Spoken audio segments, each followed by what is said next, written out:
Olá pessoal, hoje nós iremos falar um pouco sobre plano de estudo tutorado, sexto ano, volume 2, semana 4.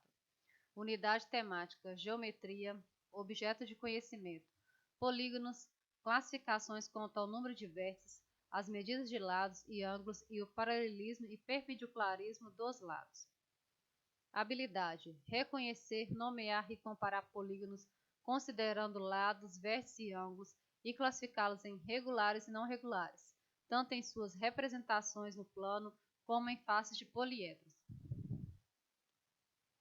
Conteúdos relacionados: medida de ângulos, planificação da superfície de sólidos geométricos.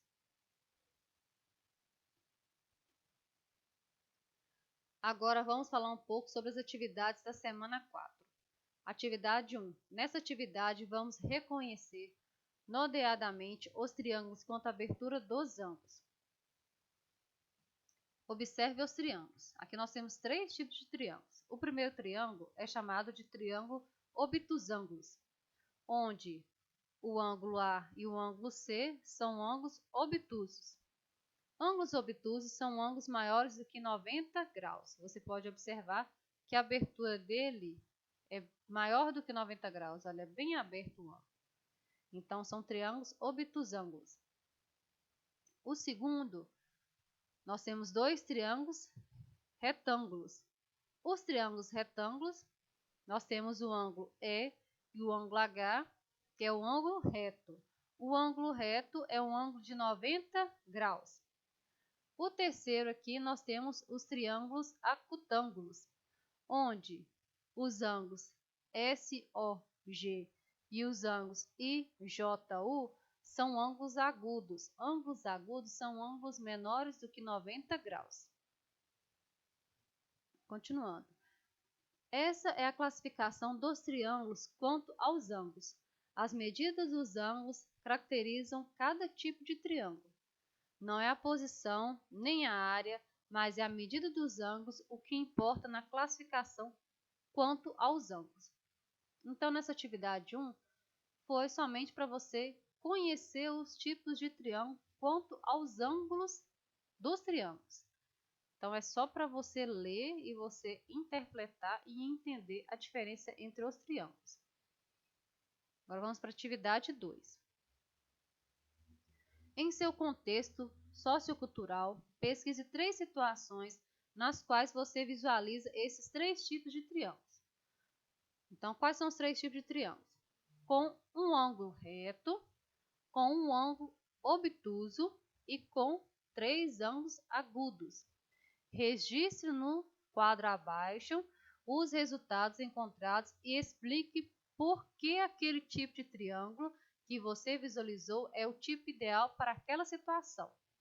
Então, só relembrando, ângulo reto é ângulo de 90 graus. Ângulo obtuso são ângulos maiores que 90 graus. E ângulos agudos são ângulos menores que 90 graus. Então, você vai imaginar objetos, né, que tem ângulo reto, objeto que tem ângulo obtuso e objeto que tem ângulo agudo. Aqui tem um exemplo. Pesquisa. O banco usado pelo porteiro da escola tem os pés formados por 3 triângulos e todos têm um ângulo reto. Então, um banco, dessa pesquisa falou que tem 3 triângulos e todos os 3 triângulos possuem ângulo reto. Qual que é a explicação? Por que esse banco possui ângulos retos? O triângulo que tem ângulo reto é mais adequado para os pés do banco, pois este ângulo com 90 graus dá segurança a quem utiliza, evitando que vire e caia.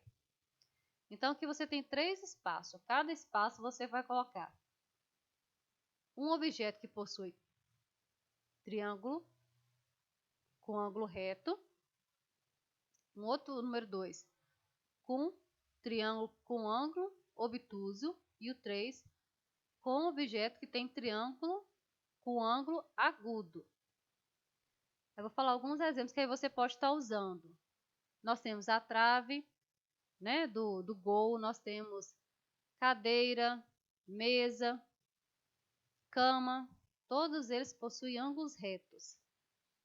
Ângulos obtusos nós temos cadeira de praia, nós temos também o ponteiro do relógio, determinadas horas ele vai estar marcando um ângulo obtusângulo.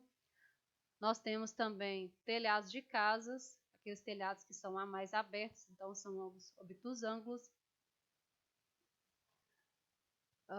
O terceiro aqui, você vai usar o que possui objetos com ângulos agudos. Então, ângulos agudos, a gente pode estar analisando aqueles telhados europeus, que são telhados mais fechados.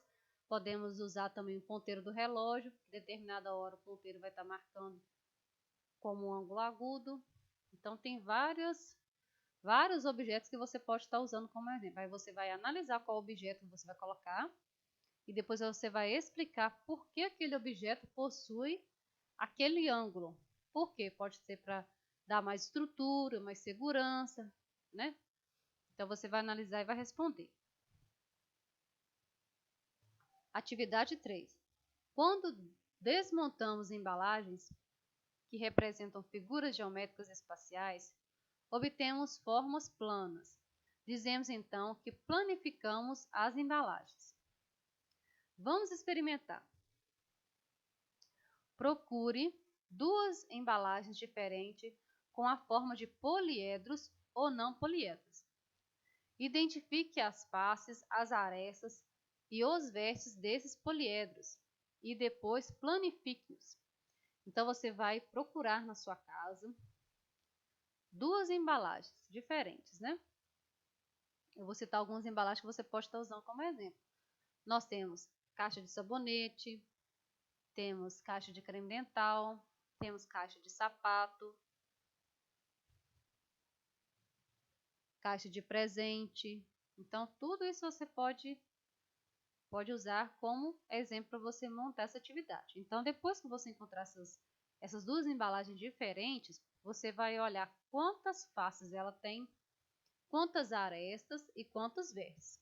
Aí você vai anotar cada uma delas. Depois que você anotar, você vai planificar essas embalagens. O que significa planificar? Você vai abrir as embalagens e você vai fazer o desenho da planificação, o desenho da embalagem aberta. No quadro abaixo, faça um desenho dos sólidos geométricos encontrados. Escreva uma descrição com as características de cada um, se é poliedro ou corpus redondo.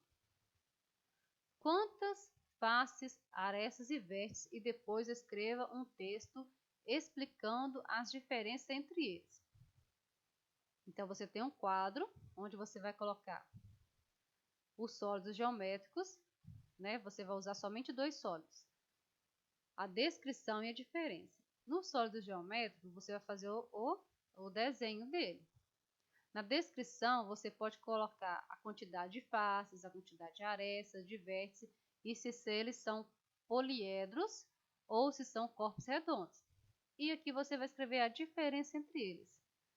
Se for dois poliedros, qual que é a diferença? Pode ser a quantidade de face, a quantidade de aresta, a quantidade de vértices. Se for um poliedro e outro corpo redondo, a diferença é que um é poliedro, o outro é corpo redondo. Então você vai analisar e depois vai responder a diferença aqui. Então essas foram as atividades da semana 4 do 6º ano. Eu espero ter ajudado. Por hoje é só e até a próxima!